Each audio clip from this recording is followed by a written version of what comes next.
So here's the thing with homemade meals. Eating them is great, but all the chopping and measuring and cleanup, not so much. With new one-pan assemble and bake meals from Blue Apron, you get all the flavor of homemade meals with a fraction of the work. Just assemble the pre-chopped ingredients, bake in the oven, and enjoy. Shop Assemble and Bake at blueapron.com. Get 50% off your first 2 orders with code APRON50. Terms and conditions apply. Visit blueapron.com/terms for more.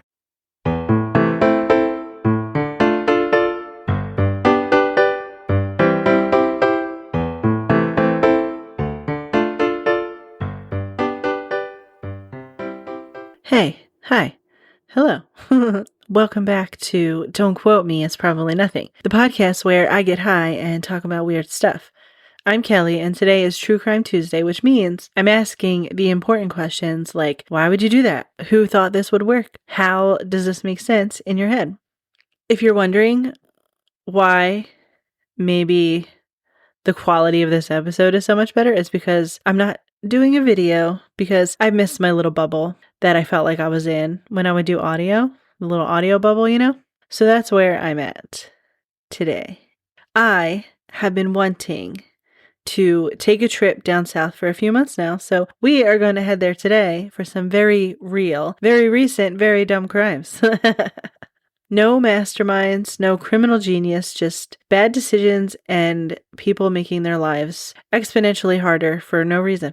So grab your coffee or whatever helps you cope with secondhand embarrassment, and let's talk about dumb stuff.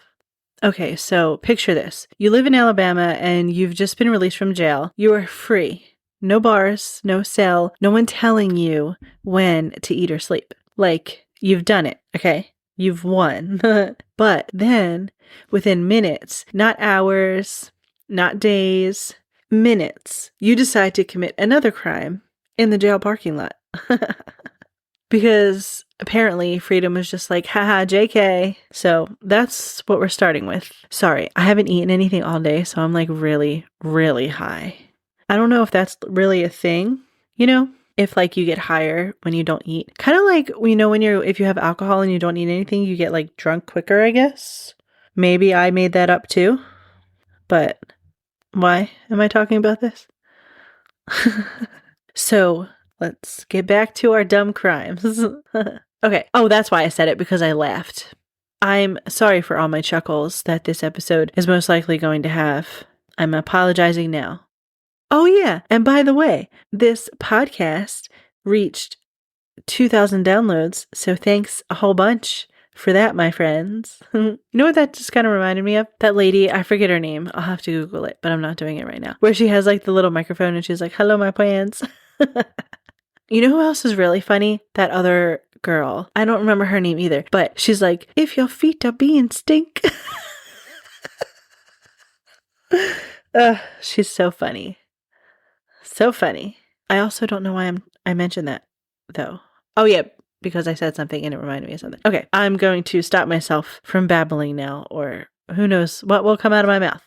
Okay, so in March 2024, a 33-year-old Alabama man named Andrew Joseph Chenoweth was released from the Morgan County Jail after spending 568 days and 17 hours behind bars for burglary. Every time. For burglary. That felt weird. Possession and traffic charges. So according to the Morgan County Sheriff's Office, as soon as Chenoweth walked out of the jail, he allegedly stole a 2009 Ford Crown Victoria corrections vehicle right out of the parking lot. Like right after serving his time. He literally could have ran out yelling freedom with like blue painted on his face, but he didn't. He was like, I don't know. Maybe he needed a ride. I don't know. But a jail lieutenant literally witnessed the entire thing, and he alerted other officers and then followed him, and they recovered the car less than 2 miles away from the prison. And he was taken back into custody and now has a new charge of first-degree theft with a bond set at $20,000. But I feel like when someone's released from jail, like you would think they would lay low, right? Like they would want to do literally anything else other than go back to jail? Okay, before I talk about this next case, I need to ask you a very important question. If you are already committing one crime, Why add endangered wildlife to the list? Because that is exactly what happened in some county in Florida. I'm probably going to pronounce it wrong. Flagler? Flagler? Flagler? Anyway, but it's also why this man was publicly crowned Dumb Criminal of the Week by the sheriff's office. So, according to authorities, deputies conducted a traffic stop in the Beverly Beach area. Nothing dramatic at first, just one of those like routine stops that usually ends with a warning or like a citation or something. Don't forget to pay those. Well, no, mine was for parking, so I don't know, kind of the same thing. But anyway, the deputies ended up searching his car, and that's when things kind of went like off the rails. So they found, allegedly, illegal drugs, drug paraphernalia, and a stash of unhatched sea turtle eggs. Now, for context, sea turtles are protected under both Florida law and federal law, and their eggs are just not something that you can have. So law enforcement stated that the eggs were removed and turned over to wildlife officials, and then apparently was publicly mocked because who even steals turtle eggs? Also, side note, because I said like publicly mocked, can you imagine if they did like public stoning like they did way back when? What a wild concept that is. Like, sir, this is what you did. We're now going to throw rocks at you. And there's also nothing you can do about it. You're just stuck with them throwing rocks at you. And I think it was often to death, stoned to death. That's what it was. Or is stoned to death when they would lay you down and put those really heavy rocks and stack them on you one by one till you just stop breathing. I saw that in a TV show once. Don't remember the TV show, but it was set in like the really, really old times. I know Game of Thrones is like a fantasy, but like that's the clothes they wore when I saw this movie. Why am I telling you this? But anyway, he was arrested and faced multiple charges, including drug-related offenses, possession of drug paraphernalia, and violations related to protected marine wildlife.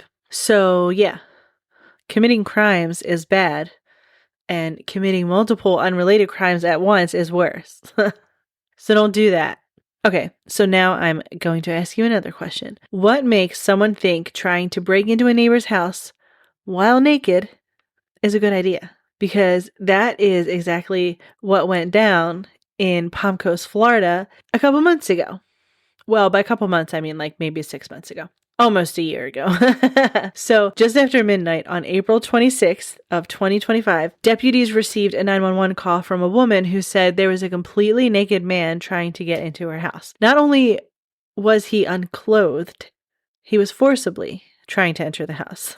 So when law enforcement arrived, the suspect was described as having no clothes on, obviously, and was later identified as 63-year-old Matthew Hunter, who was a resident of Palm Coast, Florida. So first, I just want to say, if someone ever tried to break into my house while they were naked, I don't really think that I would be able to not laugh. Because, like, we all know where I would look first, and it would definitely make me chuckle. I don't know. Flaccid penis has always made me laugh. Because why the heck do they even look like that? Anyway, so according to the police report, the neighbor heard someone making sounds that sounded like a knife scraping a lock. And then the woman saw him through her front window, yelling and then demanding she open the door. And deputies later found him while he was like walking away from the scene. And obviously he was easy to spot since he had no clothes on. There were marks and gouges on the door frame and molding where he allegedly tried to get in, which, like, this is your neighbor, my guy. Why? Like, imagine your neighbor who you're really close with, you know? Maybe you go to each other's barbecues and, like, you know each other's family members. That's how, like, close you are, you know? And then they just show up naked at your door one day. That is crazy. But anyway, the sheriff's office gave him the unofficial nickname Birthday Suit Bandit. And obviously, that's the only accurate title for this behavior. But maybe, I don't know, I feel like they could have come up with something funnier. And why do they always name criminals? Like, I don't know. Somebody could do something really, really stupid. Like the craziest thing you've ever heard in your life. Like super stupid, like steal, I don't know, a yogurt or something, like a banana yogurt. And they'd be like, the banana yogurt bandit, you know? Also, totally unrelated, but kind of not unrelated, when they use the word peeping Tom, like clearly the first guy ever to get caught peeping was named Tom. Because, like, why peeping Tom, you know? Like, obviously, because we're so used to peeping Tom, like, I don't know, peeping Mark doesn't sound right. Peeping Bill sounds like super creepy. Peeping Tom, I picture just like someone just, looking into your window with binoculars. But like a peeping Bill, I don't know. That's creepy. But anyway, he was arrested and booked on several charges, including attempted burglary. I said that perfectly the first time. For the first time, I should say. Criminal mischief and exposure of sex organs, which, is that how they word it in Florida? Like, they don't call it indecent exposure or something like that? No, maybe so. Anyway, deputies actually interviewed this guy's own wife back at their house, and she said that she was asleep and had no idea that he even left the house. She did say that he had been drinking heavily and was on psychiatric medication at the time, though. Okay, we're going to leave Florida for a minute and go up north a little bit to South Carolina. But also, let's start with a moment of silence for common sense, because this is the basement saga.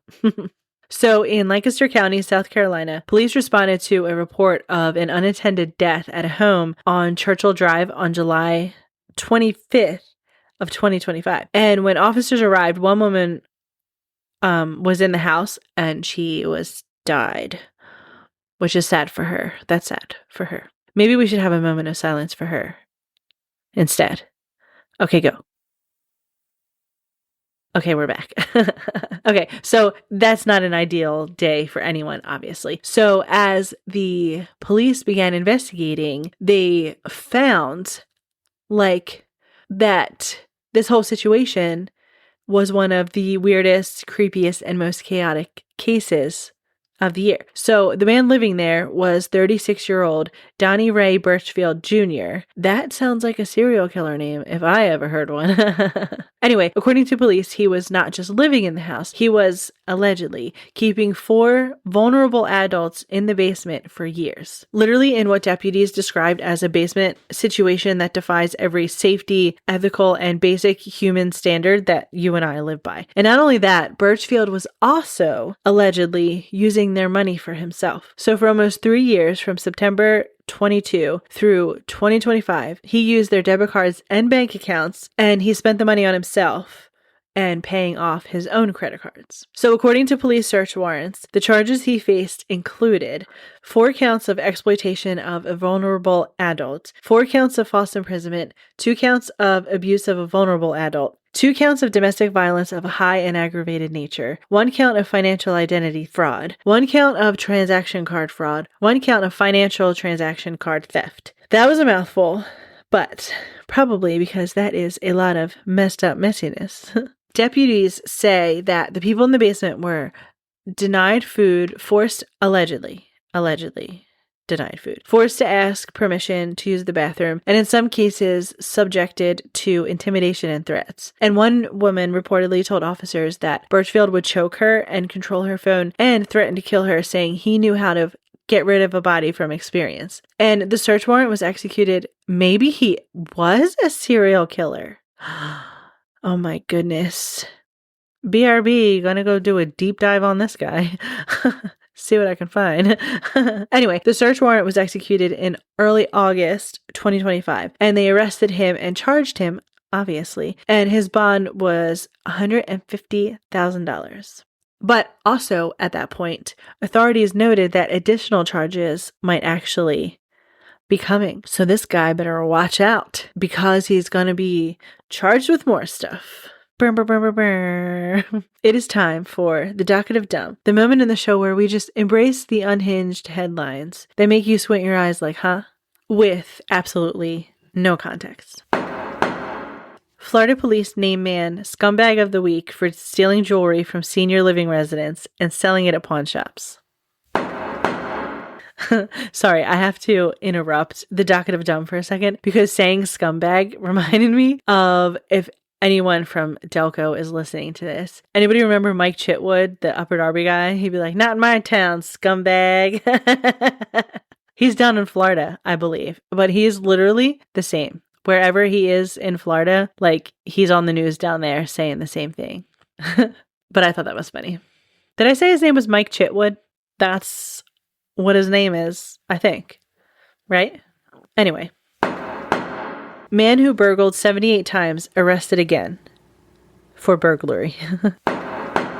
Man accused of attempting to steal copper wire during a tornado. New York City man arrested for randomly hitting a 71-year-old with a shovel days after stealing a ribeye steak. Serial rock thrower allegedly hurls baseball-sized rock at a school bus. And that was the docket of dumb. Hopefully I left you with more questions and not many answers. If this episode made you laugh or smile just a little, cringe, or whisper, "Why would you do that?"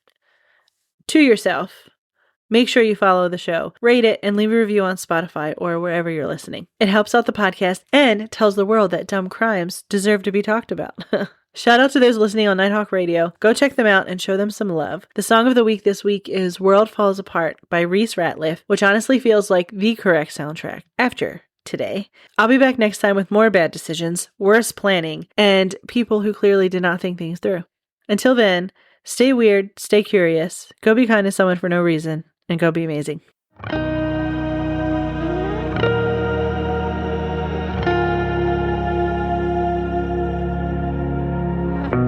Cold bones, stone heart, trained to run when it gets too hard,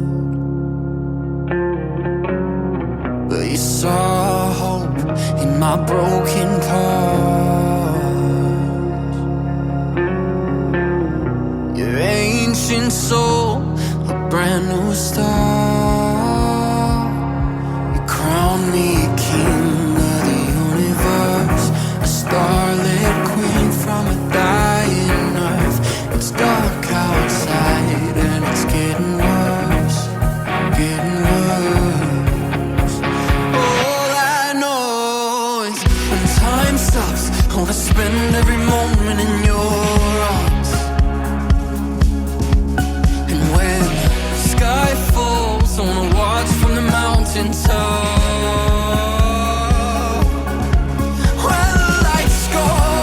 Darling, we can dance in the dark. When time stops, I spend every moment in your arms as the world falls apart.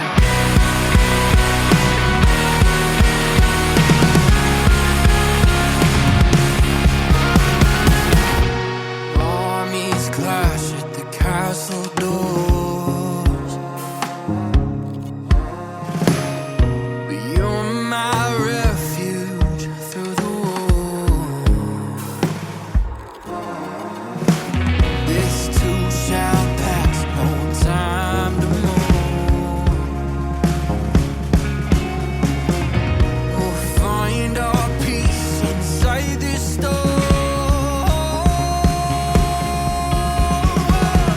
Time stops, I wanna spend every moment in your arms.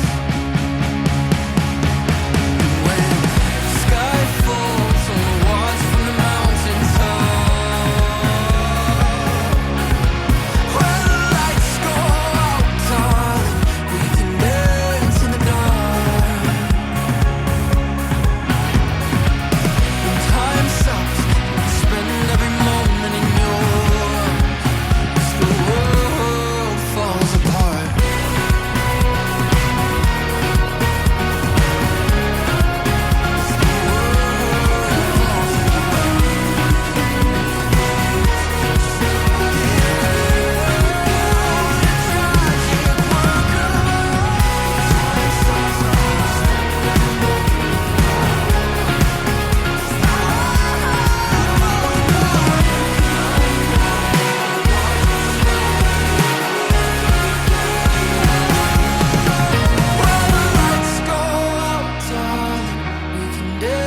in the dark.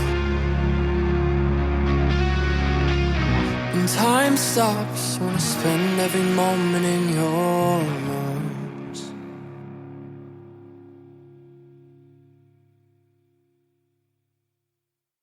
Head to Safeway this week and enjoy these amazing deals. Clip coupons from the weekly mailer or download them from the Safeway app to breeze through checkout. USDA Choice Boneless Beef Tri-Tip Roast, untrimmed Mega Twin Pack, just $5.99 per pound. Mix and match 1 pound strawberries and 6-ounce blueberries, raspberries, or blackberries. Buy one, get one free when you buy 2, equal or lesser value. Visit Safeway.com for more details. See you in the aisles.